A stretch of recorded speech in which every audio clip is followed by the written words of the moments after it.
എനിക്കെപ്പോഴും സമുദായ ഐക്യവും സമുദായങ്ങൾ തമ്മിലുള്ള ഐക്യവും അതാണ് ഞങ്ങളുടെ മുദ്രാവാക്യം തന്നെ. എല്ലാ സംഘടനകളും യോജിക്കണം, അതുപോലെ തന്നെ എല്ലാ സമുദായങ്ങളും യോജിക്കണം, സാമുദായിക യോജിപ്പുണ്ടാകണം, സമുദായങ്ങൾ തമ്മിൽ യോജിപ്പുണ്ടാകണം.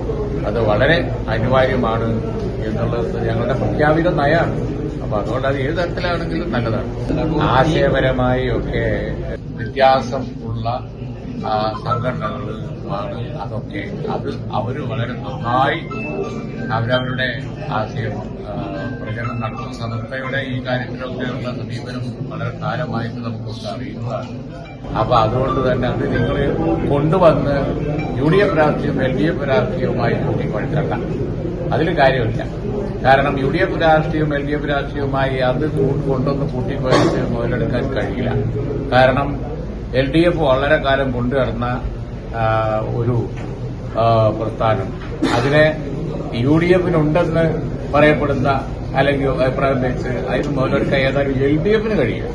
ആ കാര്യം ഉറപ്പാണ്. കാരണം LDF ചെയ്ത കുറ്റത്തിന്റെ മറുപടി അവർ ആദ്യം പറയണ്ടേ.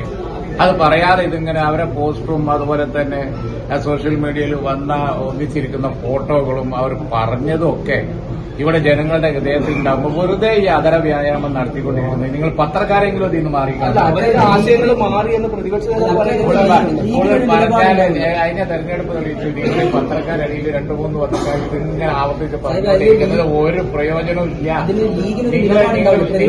ഞാൻ പറഞ്ഞ അല്ല, മെനക്കെട്ടിട്ട് കാര്യമില്ല. കഴിഞ്ഞ തെരഞ്ഞെടുപ്പ് വേണ്ടത്ര പ്രയോഗിച്ചു വന്നില്ലേ, മെനക്കെട്ടിട്ട് ഒരു കാര്യമില്ല. ഇതിനു വേണ്ടി ഞാൻ പറയാം, അത് പിന്നീട് ആവർത്തിച്ച് ചോദിച്ചിട്ട് കാര്യമില്ല. ഇതിനുവേണ്ടി പ്രചരണം നടത്തുന്ന 1-2 ചാനൽ, ഞാൻ ചാനലിന്റെ പേരൊന്നും പറയുന്നില്ല, കഴിഞ്ഞ അസംബ്ലി തദ്ദേശ തെരഞ്ഞെടുപ്പിന് മെനക്കെട്ട് നോക്കിയതാണ് ഈ കാര്യം പറഞ്ഞിട്ട്. ഇല്ല, ഇനിയെങ്കിലും നിങ്ങൾക്ക് അത് വിട്ടു. മറ്റൊരു വിഷയം, ഈ ലീഗിന്റെ നിലപാടെന്നാണ് ഈ കാര്യത്തിൽ. ലീഗ് നിലപാട് ലീഗ് ചർച്ച ചെയ്തിട്ട് പറയും. ഓക്കെ.